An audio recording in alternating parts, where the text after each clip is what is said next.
ప్రభునందు ప్రియులైన మీకందరికీ యేసుక్రీస్తు ప్రభువారి నామంలో శుభవందనాలు తెలియజేస్తూ ఉన్నాం. దైవజనులు బ్రదర్ భక్త సింగ్ గారి పరిచర్యలో నుండి అలసిన వానిని ఓరడించు మాటలు. జూలై 31. యెహోవా వంతు ఆయన జనమే, ఆయన స్వాస్థ్య భాగము యాకోబే. ద్వితీయోపదేశకాండం 32వ అధ్యాయం 9వ వచనం. మనము ప్రకాశించు ముత్యముతో పోల్చబడితిమి. ఒక వర్తకుడు అమూల్యమైన ఒక ముత్యమును కనుగొని పోయి తనకు కలిగినదంతయు అమ్మి దాని కొనును. మత్తయి సువార్త 13వ అధ్యాయం 45-46 వచనాలు. సామాన్యముగా ముత్యములు వాటి అందమునకు ప్రకాశమునకు పేరుగాంచినవి. ఈ లోకములో మనము బలహీనులము, బుద్ధిహీనులము అయినను దేవుని దృష్టిలో మనము సుందరముగా, విలువైన వారముగా, ప్రశస్తమైన వారముగా నుందుమన విషయమును నమ్మవలెను. ఒక బిడ్డ అందవిహీనముగా, మూర్ఖముగా, మురికిగా నున్నప్పటికీ ధైర్యముగా తన తల్లి యొద్దకు పోవును. ఆ బిడ్డ ఆమెకు ఎంతో ప్రశస్తమైనది. శత్రువును ఎదిరించుటకు దేవుడు మన ఆత్మీయ అందమును కోరుచున్నాడు. మనము రక్షించబడక మునుపు మురికి గుడ్డ పేలికల వలె నుంటిమి. ఆ మురికి గుడ్డ పేలికయే ఇప్పుడు ప్రకాశించు ముత్యముగానైనది.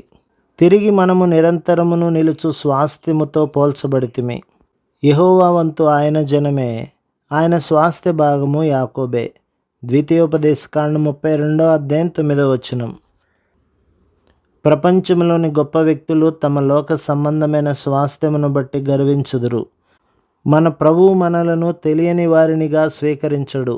ఆయన మనలను తన నిత్య విలువ కలిగిన నిత్య స్వాస్థ్యముగా స్వీకరించును.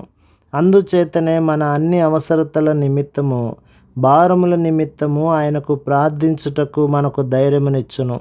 మనము నష్టపోవట ఆయనకి ఇష్టము లేదు.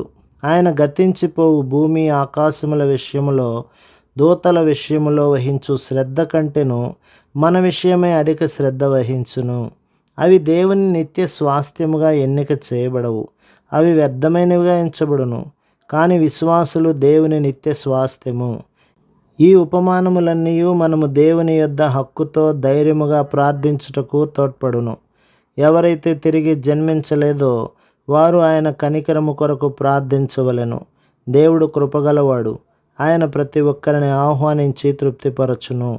అయితే మీరు చీకటిలో నుండి ఆశ్చర్యకరమైన తన వెలుగులోనికి మిమ్మల్ని పిలిచిన వాని గుణాతిశయములను ప్రచురము చేయ నిమిత్తము ఏర్పరచబడిన వంశమును, రాజులైన యాజక సమూహమును, పరిశుద్ధ జనమును, దేవుని సొత్తైన ప్రజలునై ఉన్నారు.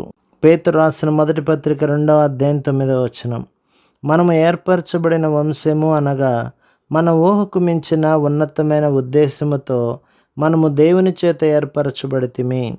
ఆకాశములో నక్షత్రముల అందముగా ప్రకాశమానముగా నుండును గాని అవి విశ్వాసుల వలె దేవుని గొప్పతనమును మహిమను చూపించలేవు. దేవుని నానా విధములైన జ్ఞానము, మహిమ ఆయన ఏర్పరచుకున్న వంశము ద్వారానే వెల్లడియగును. మనము రాజులైన యాజక సమూహము. మనము యాజకులము, రాజులము. రాజులుగా, యాజకులుగా విశ్వాసముతో ఆయన సన్నిధిలోనికి వెళ్ళు ధైర్యమును కలిగి ఉన్నాము. ఆత్మీయ ప్రజలుగా ఆయన మహిమను కనపరచు అద్భుతమగు అవకాశము మనకు గలదు. చిన్న విషయములలో కూడా దేవుడు తన కృపను కనపరచును. చిన్న విషయముల కొరకు కూడా ఆయనను స్తుతించవలెనని ఆయన కోరుచున్నాడు. ప్రభు మిమ్మును, మీ కుటుంబమును, మీ సంఘమును దీవించి ఆశీర్వదించునుగాక. ఆమేన్.